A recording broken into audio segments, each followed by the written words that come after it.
ভাই ভাবলাম না ভাই ছাগল চুরি করতাম না ভাই অনেক আমি গরু চুরি করলাম ভাই আপনি হ্যাঁ যত মারেন না গেলে এমন কোন দিন নাই যে হ্যাঁ ভাই মুরগি চুরি করতে গিয়ে ফিরে আসছে না। ভাই আমার তো এটা করতে করতে অভ্যাস হয়ে গেছে ভাই অনেক আমি চিন্তা করতে ছাগল মুরগি এগুলা চুরি করতাম না ভাই। না থেকে মানুষ হইবে না ভাই আমি আর চুরি করবো না ভাই ছাগল মুরগি আমার মান সম্মান ডুবাবে। জি ভাই আমি আর এগুলা চুরি জি ভাই বলে আবার ভাই হ্যাঁ কি করার দরকার এখন? শোন আমি যা বলি তা তোর করতে হবে, যদি তুই না করতে পারিস তাহলে আমি তোকে চালান করে দেবো একদম। না ভাই আপনি যাই বলবেন ভাই এখন থেকে আমি সবকিছুই করবো ভাই, কিন্তু ছাগল মুরগি আর চুরি করবো না, বড় কিছু দান চুরি করবো ভাই। ঠিক আছে যা।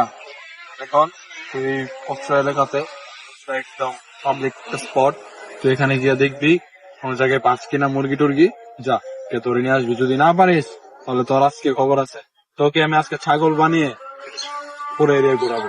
আচ্ছা ভাই আচ্ছা জন আপনি মারলেন ওই আপনি কিন্তু চিন্তাই করেন না, আমি ভাই এই অস্ত্র এলাকার মধ্যে 1 নম্বর ছাগল চোর। আমি দেখবেন ভাই আমি দেখবেন আপনি এই কথাটা কইছেন, আপনি দেখবেন উদাহালি কোনো মুরগি টুরগি আসেনি ভাই, আমি দেখতে লইতাছি অস্ত্র এলাকার মধ্যে। আর কিছু ঠিক শুনতে আছে চাই না, ভাই। যা যা তুই যা। বড় ভাইরে যে কইলাম একটা কটমট দিমু মানে এই এলাকার মুরগি কই পাই, মুরগি তো আর পাইতাম না, দেখতে হইব বড় ভাইরে যে কইলাম একটা কটমট যে দিতে হইব। ওমা ছাগল দি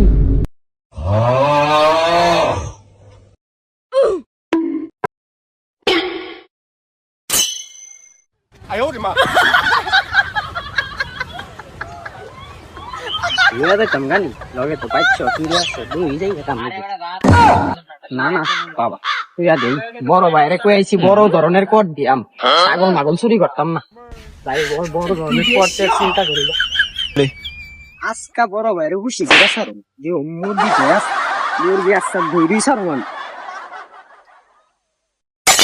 এই